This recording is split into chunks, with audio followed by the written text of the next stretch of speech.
I had a mechanic running diagnostics on my engine, and they said it was either the third or fourth rod bearing going bad, and it would cost $5,800 to swap out the engine.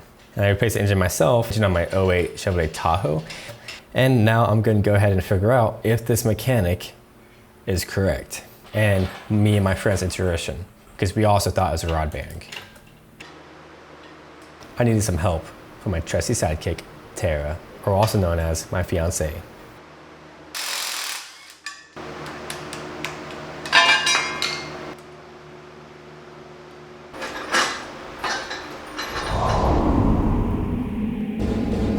Hello, are you even using this?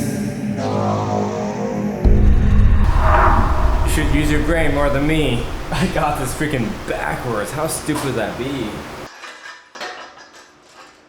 And with the engine stand on correctly, I can now safely lower and test the engine stand.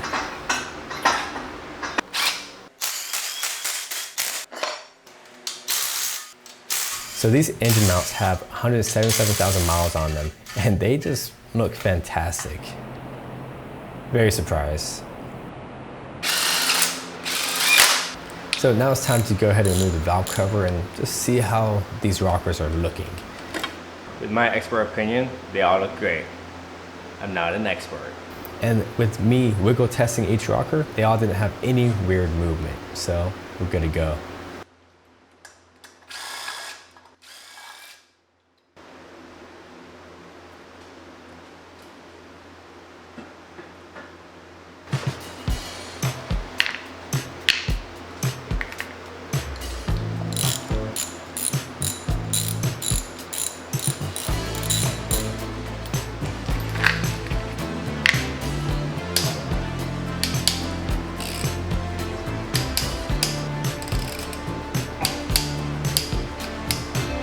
If you haven't realized yet, I'm okay with tearing apart the entire motor because I'm planning on rebuilding it.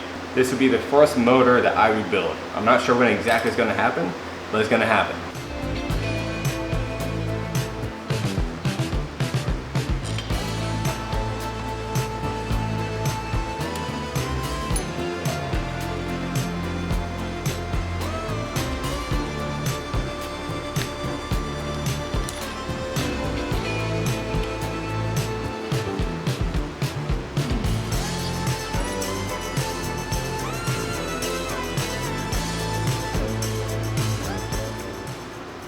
Now with my handy trick, I broke loose all the 10 millimeters, which isn't entirely the proper way to do it in sequence. However, it's not going to be a big deal.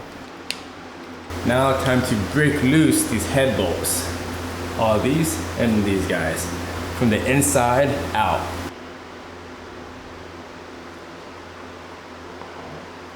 So I continue to break them all loose, and if you need to look at this diagram even further, you can pause the video if you're doing this process. This is my only 10 millimeter socket at the moment. It's pretty dang janky.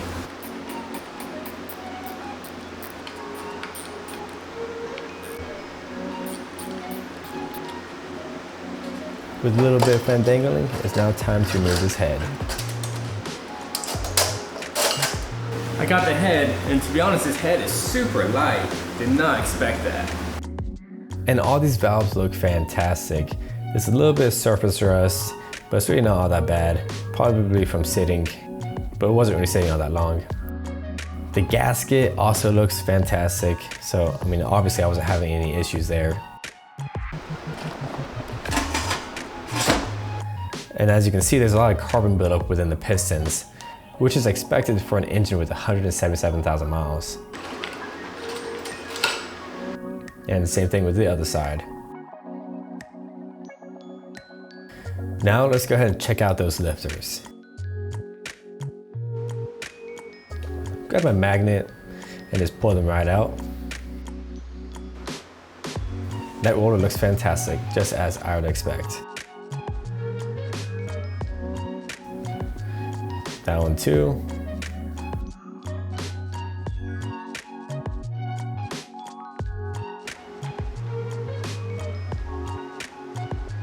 Ooh. And check that out. That lifter has gotten chewed up pretty good. and it has a little bit of excess play. And it spins just the same as a good one. And even cylinder 6 has an issue. Ooh. And this one's eating up too.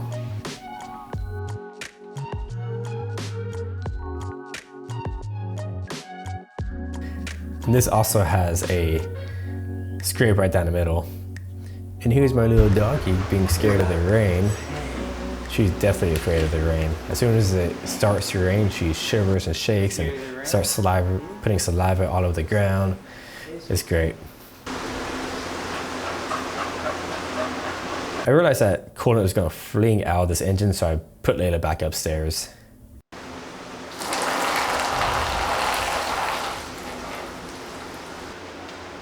Now it's time to remove this cover and the oil pickup tube.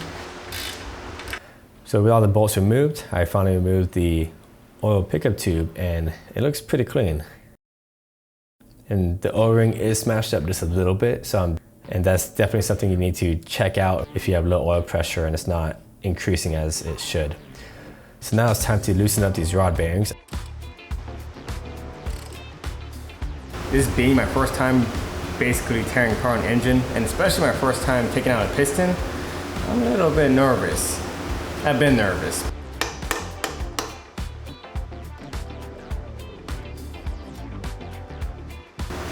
That one looks pretty good, I think. That is a pretty crusty piston if you do so ask myself.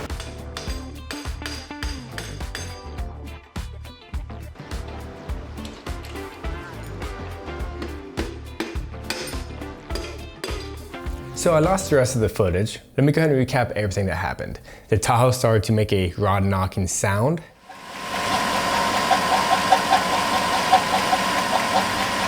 I ran low on oil because when I bought the Tahoe, it already had an oil change. However, the people who replaced the oil last time didn't screw the drain plug all the way, so it leaked out at least 90% of the oil. Lack of lubrication can seize up these lifters. And which is why I thought it was a rod bearing, because same thing, lack of lubrication.